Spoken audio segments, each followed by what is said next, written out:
రైతుల భూములను బలవంతంగా లాక్కొని అక్రమ కంపెనీలకు కట్టబెట్టే ప్రయత్నం చేస్తుంటే దీని మీద రైతులు నిరసన తెలియజేస్తుంటే పోలీసులను అడ్డం పెట్టుకుని భయభ్రాంతులకు గురి చేస్తూ రైతుల్ని అరెస్ట్ చేసి ఇబ్బంది పెట్టే కార్యక్రమం చేస్తున్నారు.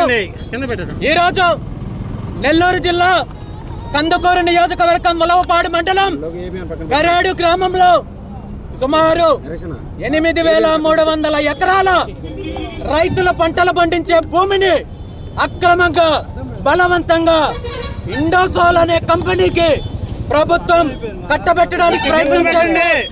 గత 2 నెలల నుండి రైతులు దీని మీద ఎన్ని రకాలుగా పోరాటం చేసినా స్పందించకుండా ఇబ్బంది పడుతున్నారు. కాబట్టి ఈ రోజు రోడ్డు మీదకి వచ్చి రైతులు నిరసన చేసే కార్యక్రమం చేశారు. ఈ సందర్భంగా ప్రభుత్వాన్ని నేను ఒక్కటే హెచ్చరిస్తున్నాను, మీకు చేతనైతే రైతులు పండించే పంటలకు మద్దతు ధర కల్పించండి, వ్యవసాయ అభివృద్ధికి పాటుపడండి.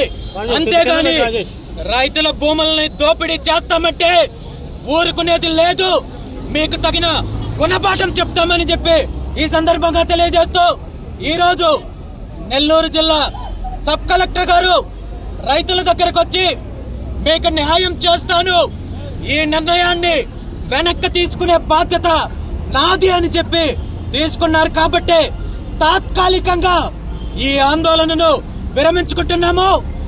న్యాయం చేయనట్లయితే రైతులతో కలిసి రాబోయే రోజుల్లో ఉధృతంగా పోరాటం చేయడానికి సిద్ధంగా ఉన్నాము. ఈ ఆందోళనకు మద్దతు ఇచ్చిన రైతులను నాయకులను ఎవరైతే అరెస్ట్ చేశారో వాళ్ళందరినీ బేషరతుగా విడుదల చేయాలని పోలీస్ డిపార్ట్మెంట్ వాళ్ళని డిమాండ్ చేస్తున్నాను. రాబోయే రోజుల్లో రైతుల మీద ఎటువంటి కక్ష సాధింపు చర్యలు చేపట్టినా పరిస్థితి తీవ్రంగా ఉంటుందని చెప్పి ఈ సందర్భంగా తెలియజేస్తూ ఈ కార్యక్రమంలో పాల్గొన్న రైతులందరూ